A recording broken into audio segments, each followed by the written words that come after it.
Что знает в жизни твой народ несчастный? Подавлен он, унижен, угнетен, но никому не в силах бессловесный о горестях своих поведать он.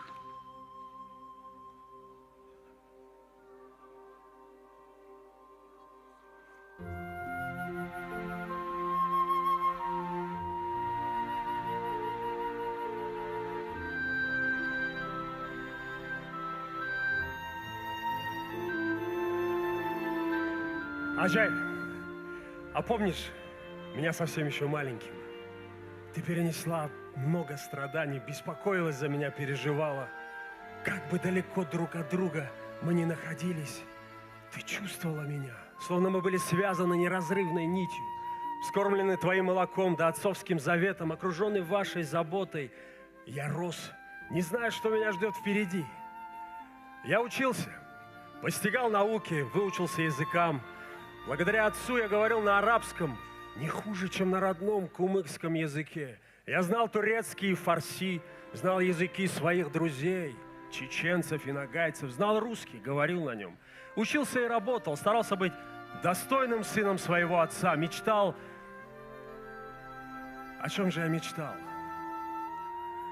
Уже не помню, наверное, хотел достичь чего-то большего, чем сверстники. Быть может, продолжая постигать науки, я стал бы ученым или писателем, как мой отец, к примеру, или учителем, имамом. Но жизнь сложилась иначе. Я хотел бы странствовать по миру, как и советовал отец. Я пробовал. Я ездил в Астрахань учиться, ездил в Крым работать. Но реальность была такова, что я оказывался чуждым, куда бы ни ступала моя нога. И дело не в том, что меня не принимали города, наоборот. Я чувствовал себя как дома, находясь среди простого народа. Довольно быстро я обзавелся друзьями, и для меня не имело значения, какой национальности они были.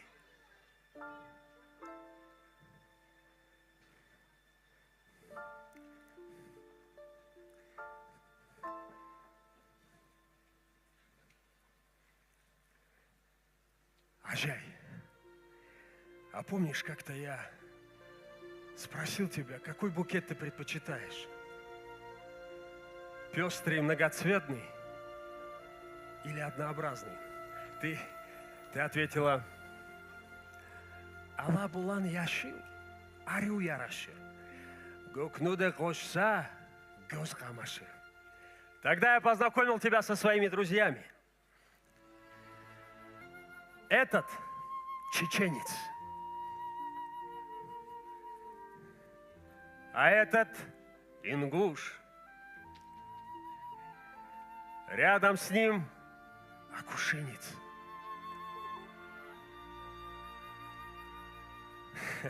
Этот парень из Казикумуха. А этот смельчак, аварец из Буртуная. Такие у меня были друзья, верные и преданные. Ты была в восторге от этого букета цветов, одним из которых был я, твой сын.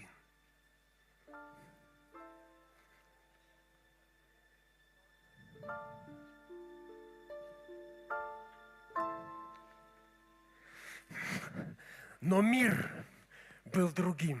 Он отличался от того мира, что описывал мой отец. И мы решили изменить этот мир, сделать его лучше.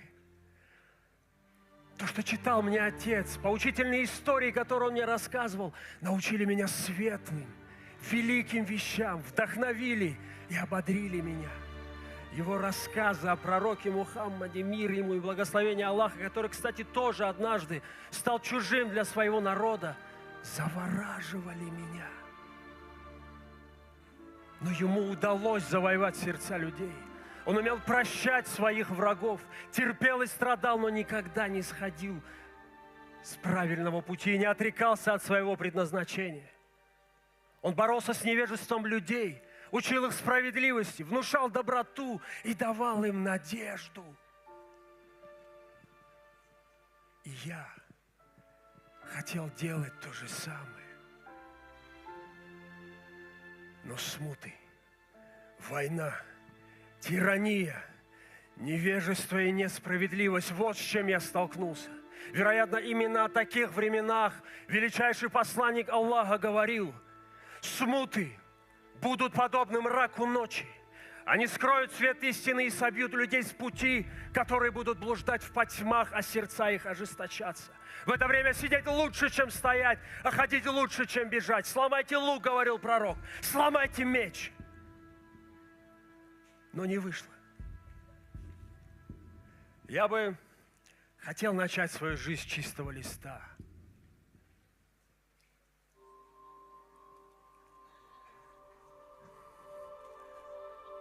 Когда я думаю о чистом листе, я всегда вспоминаю тебя, Атай.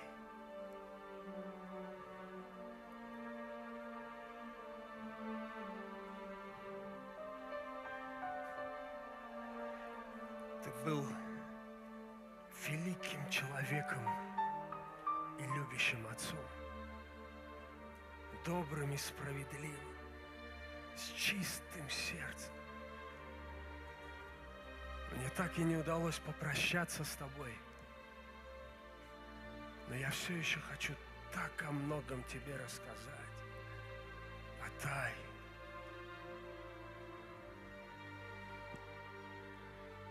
Отец мой, дорогой,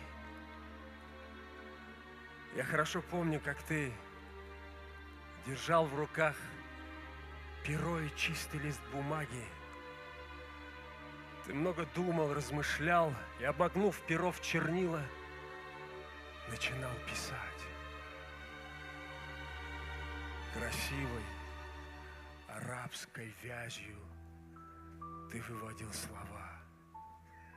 Слова надежды, слова утешения, слова любви. Ты писал рассказы и стихи, писал то, что видел, и о том, что хотел увидеть. Этим пером ты вел людей к свету.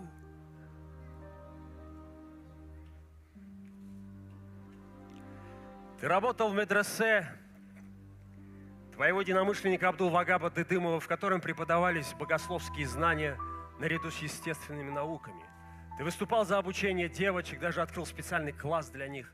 Ты ежедневно посвящал себя образованию и воспитал десятки учеников нового поколения. А ночью воздевал руки к Богу и просил, чтобы мир изменил свой цвет. А еще, чтобы мир стал белым и светлым, свободным от лжи, предательства и обмана, свободным от страданий, смут и войн. Ты просил у Творца терпения и силы, прощения и милосердия, и ты верил, что так и случится. Ведь Бог слышит мольбы своих рабов. Без сомнения, Бог милостив и милосерден. Бог уверен своим обещаниям, Бог уверен. Но не люди. По крайней мере, не все.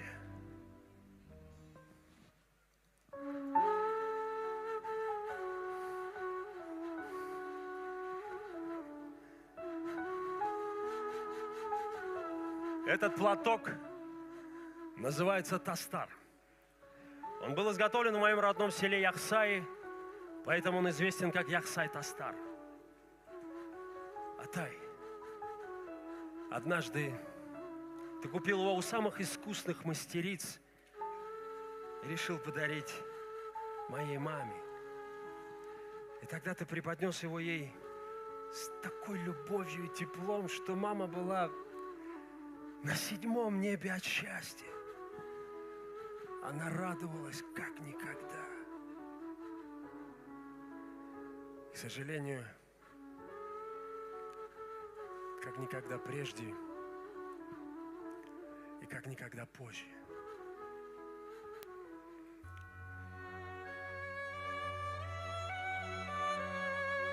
И вот Настало то самое утро, и как слезы матери потекли чернила по белому листу твоей тетради, подписанной Батыр Мурзаев. Так по фамилии называла тебя мама, не смея называть по имени Нухай, из уважения. Таков был обычай у кумыков.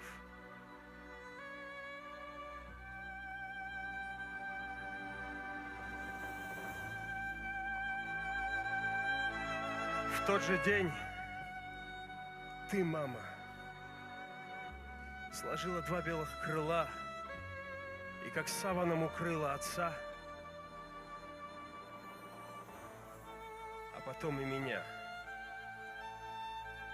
любящего сына Зайнал-Абида. С тех пор этот тастар не спадал с твоих плеч, как память о родных, безвременно ушедших.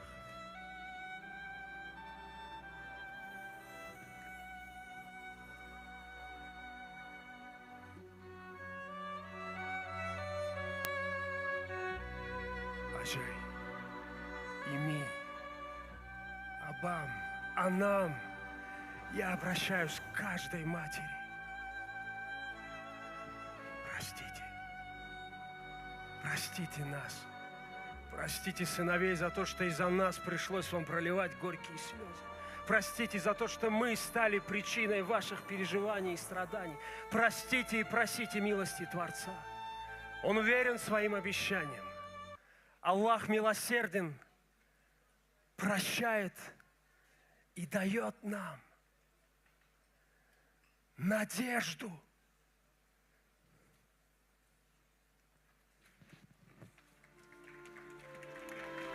Не знаю,